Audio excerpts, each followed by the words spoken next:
नमस्कार। इतिहास के ऑनलाइन क्लासेस के अंदर आपका स्वागत है। हम पढ़ रहे हैं मोहम्मद बिन तुगलक के बारे में।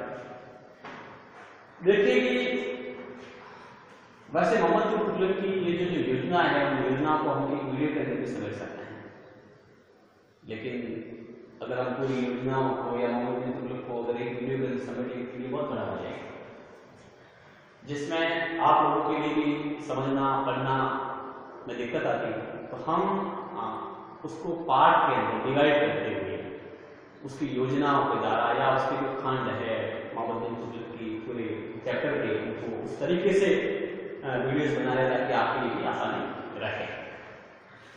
इससे पहले हमने मोहम्मद बिन तुगलक की दो योजनाएं जिसमें राजधानी परिवर्तन के बारे में पढ़ा, इसके पहले हमने द्वार नकरबंदी के बारे में पढ़ा। ये दोनों योजना तो उसकी सफल हो गई। अब तीसरी उसकी जो योजना थी वो है इसकी सांकेतिक मुद्रा का प्रचलन या प्रतीक मुद्रा का प्रचलन। देखो, मोहम्मद बिन तुगलक ने अपने साम्राज्य के अंदर प्रतीक मुद्रा का प्रचलन क्यों किया? ये बहुत ही विचारणीय प्रश्न है, शोध का प्रश्न है। विभिन्न इतिहासकार इसको तत्कालीन परिस्थिति के आधार पर अलग अलग महत्व के स्तर पर प्रकट करते हैं। बर्नी, जियाउद्दीन बर्नी क्या लिखता है? वो ये कहता है कि जो सांकेतिक मुद्रा को जारी करना या प्रतीक मुद्रा को जारी करने के पीछे सुल्तान का जो कारण था वो था एक तो के इस समय राजकोष में रिक्तता आ गई। अब राजकोष में रिक्तता क्यों आ गई? उसके पीछे कारण है कि जो योजना वो संचालित कर रहा है वो योजना फेल हो रही है। दो आपने कर की वो फेल हो गई, राजधानी परिवर्तन किया तो वो भी फेल हो गई। तो उन दोनों से योजनाओं से आर्थिक भागो साम्राज्य के पड़ ही रहा है, राजकोट भी हो रहा है। तो पैसा नहीं है तो वापस करेंसी जो है वो छापी जाए, ढलाई जाए। तो कहते हैं कि राजकोट की रिक्तता और उसको अपने साम्राज्य का विस्तार भी करना था। तो साम्राज्य का विस्तार जो है वो भी उसका कारण रहा है।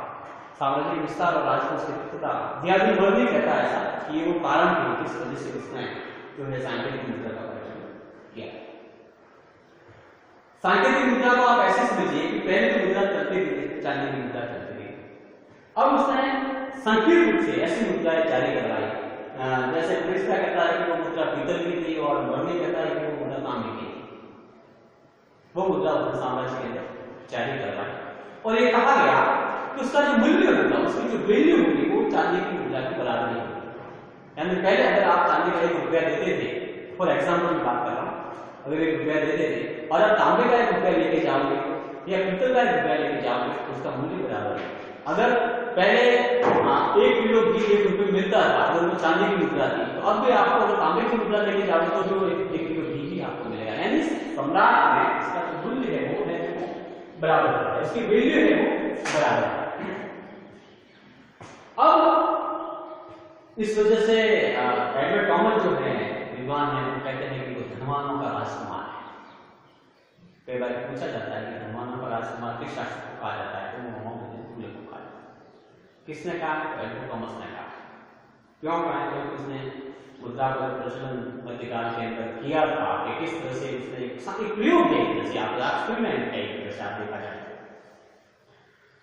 तो इस सांकेतिक मुद्रा के द्वारा अब क्या हुआ कि लोग व्यापारी के पास में मुद्रा लेके जाने लगे। तो व्यापारी के पास में एक और ऐसा है कि बहुत सारी मुद्रा इकट्ठी हो गई और प्रॉपर प्लानिंग नहीं की, न तो उसने कोई ऐसा आदेश जारी किया प्रॉपर कि सबको मुद्रा लेनी पड़ेगी, या अगर उसने ऐसी सांकेतिक मुद्रा को जारी भी करवाया तो उसको कठोरता लागू करना। जो दुकानदार थे, जो व्यापारी थे, जहां से सामान आम जनता खरीद रही थी और आम जनता जब लेकर के सांकेतिक मुद्रा लेके जा रही है और जब वो व्यापारी को दे शुरुआत में तो वो लिया, लेकिन कई व्यापारी ने देने से मना कर दिया और आगे ऐसा लगा कि व्यापारी के लिए ये तांबे की पीतल की मुद्रा हम क्या करेंगे? चांदी तो मूल्यवान वस्तु होती है तो वो तो लेते थे, लेकिन धातुओं को या धातु की मुद्रा थी तो लोगों ने या व्यापारी ने देने से मना कर दिया। यहां तक भी कहा जाता है कि जो सोनार थे, इतिहासकार लिखते हैं कि हर सोनार का घटक सा हो गया।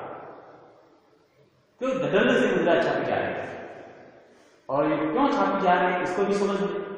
शुरुआत में तो शासन ने अपनी तरफ से वो मुद्राएं जारी की और लोगों के पास पहुंचाई, लेकिन बाद वाले काल में जब इसका विरोध हुआ, व्यापारियों ने लेने से इनकार किया, तब उसने वापस वो बिना कोई प्लानिंग के आदेश जारी कर दिया कि ठीक है, अगर व्यापारी नहीं ले रहे तो मुद्रा को बंद कर दिया जाए।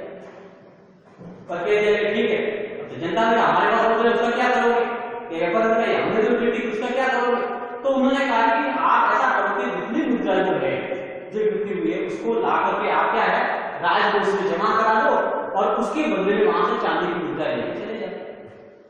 अब देखिए, जो मुद्राएं पहले उसने जारी करवाई या लोगों ने जो ढाली है जैसे जाली मुद्रा भी ढाली उस दौर के अंदर, तो वो जो मुद्राएं अब वापस राजकोष में जमा करा दी और राजकोष से वापस चांदी की मुद्राएं हर किसके ऊपर पड़ रहा है, राजकोष के ऊपर पड़ रहा है। अब इतिहासकार तो यहाँ तक कहते हैं कि हर सुनार का घटक साल हो गया, सुनारों में धड़ल्ले से, मतलब जो मुद्रा ढाल करते थे एक तरह से कहे तो उन्होंने मुद्रा ढालने आरंभ कर दी और वो पूरे भर भर करके लेकर के राजकोष महल में जाते और वहां जाकर के वो मुद्रा जमा कराते और उसके बदले में चांदी की मुद्रा लेकर के आते। तो इस तरह से राजकोष के ऊपर जो है बहुत भारी जो है वो बोझ पड़ा और राजकोष जो है वो रिक्त हो गया और एक तरह से बहुत आर्थिक संकट का है वो सामना जो है साम्राज्य को करना पड़ा। तो ये योजना भी एक तरह से क्या हो गई, असफल हो गई।